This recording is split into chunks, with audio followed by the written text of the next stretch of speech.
voltamos com um Papo de Mulher. Hoje entrevistando a médica psiquiatra, doutora Inês Alice Teixeira Leão. Doutora, vamos falar sobre os tratamentos, né? Certo. Você falou do tratamento da bipolaridade, o tratamento dos depressivos que falam, né? A gente geralmente fala deprimidos, ou Deprimidos? fase depressiva. Ou né? fases depressivas. Eu ouvi falar que tem pessoas que não se adaptam aos remédios. Sim. Eu ouvi falar em eletrochoque.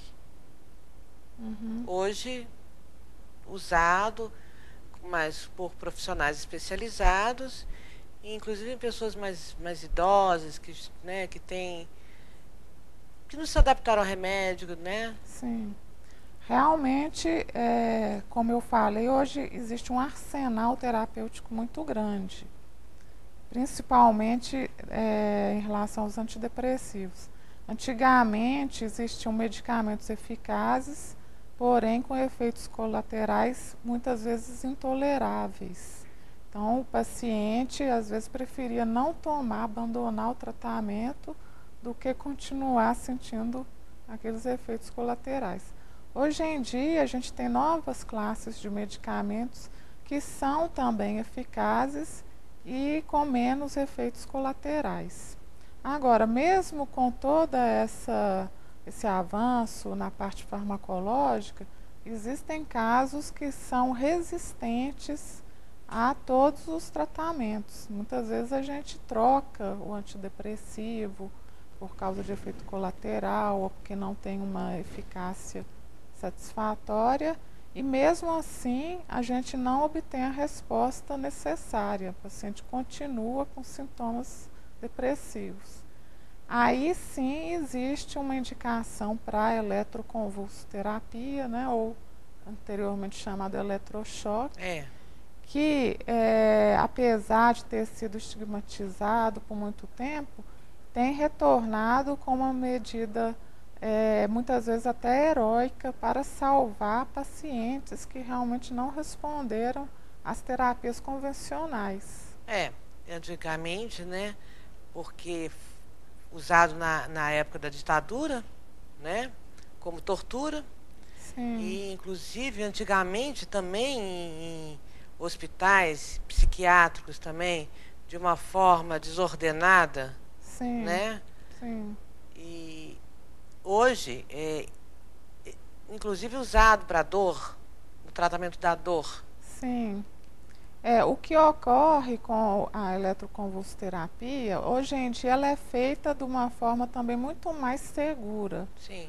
Em termos de anestesia, de proteção contra convulsões. Antigamente o pessoal parece que tinha mais contrações musculares, fraturas, outras complicações. Hoje em dia, não só os aparelhos são mais modernos, mais eficazes, mas todo o cuidado, né, que na verdade ocorre, é feito, por exemplo, por médicos anestesistas, né? Então, se houver alguma complicação naquele momento ali do tratamento, existem formas de resolver, de reverter essas complicações. Então, com certeza, é um dos tratamentos mais seguros hoje em dia. E a gente tem essa luta aí contra qualquer tipo de preconceito que às vezes impede o paciente de obter uma melhora mesmo. Feito com responsabilidade, né, e segurança, Sim. né? Vamos respeitar. Vamos falar desse crescimento de pessoas usando hipnóticos, pessoas dependentes do remédio para dormir. Uhum. Muitas vezes a gente no consultório tem essa dificuldade, se depara com pacientes usando há 10, 20, 30 anos os chamados benzodiazepínicos, que são medicamentos muito bons, porém devem ser usados com critérios, com cuidado. Eles têm, por exemplo, um tempo de uso que deve ser seguido. E muitas vezes as pessoas acabam perdendo esse controle, passam a usar o medicamento de forma contínua e criam essa dependência química e psíquica. Então, para a gente tratar isso, passa a ser assim, uma dificuldade muito grande. O próprio paciente tem uma resistência muito grande, porque ele se amedronta só de pensar em ficar sem o remédio. Mas a gente, mais uma vez, dispõe hoje em dia de outros medicamentos que também ajudam na questão da insônia, da ansiedade e que não causam dependência. Então, vale a pena esse paciente que já está em uso do medicamento há muitos anos, tentar um novo tipo de medicamento, um novo tipo de droga, para não só tratar essa dependência, mas muitas vezes o quadro de base, que está subjacente a esse sintoma de insônia. Vamos encerrar esse bloco, né? Quer dizer, essa entrevista, que eu quero fazer uma pergunta. Existem casais que estão juntos há muitos anos, né? E envelhecer, todo mundo envelhece. Não tem como fugir disso. Às vezes, eu penso que envelhecer é uma dádiva. Mas existem homens que ainda falam para a mulher que o corpo, quem dera que ela tivesse o corpo de uma mulher, de uma menina de 20 anos, né? Ela Sim. passa por essas coisas, levando uma depressão, Sim. levando um desespero, e acaba em depressão. E esse tipo de depressão, essa baixa estima que leva à depressão, como é tratado?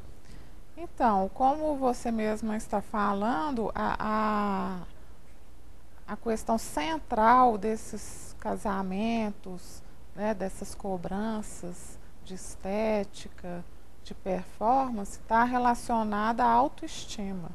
Então, a pessoa, tanto o homem quanto a mulher que não tem uma boa autoestima, ela facilmente entra em depressão. O que é orientado nesse caso? Primeiro, uma psicoterapia, não é? Para ver a razão dessa baixa autoestima, formas de lidar melhor com esses conflitos, né? Formas até de melhorar a autoestima, para que a pessoa, então, consiga reverter esse quadro depressivo. Então, a psicoterapia, nesse sentido, é até importante a gente estar lembrando disso, não é só o medicamento que sempre vai resolver a depressão ou outros quadros, né? Hoje em dia a gente sabe, até por estudos científicos comprovados, que a psicoterapia também age no sistema nervoso central, a nível bioquímico, e que ela traz uma melhora significativa.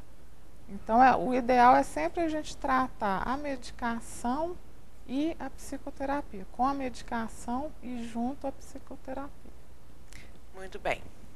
Eu agradeço a sua presença. Eu que agradeço. E sinta-se convidada para um próximo programa, Com porque certeza. nós temos assunto ainda, né, sobrando. Sim, com certeza a mulher continua sendo uma das maiores vítimas aí da falta de saúde mental. Verdade. Ficamos por aqui com Papo de Mulher. Lembrando a vocês que o nosso programa acontece aos domingos às 20h30 e com reprise às terças e sextas no mesmo horário. Ótima noite para você.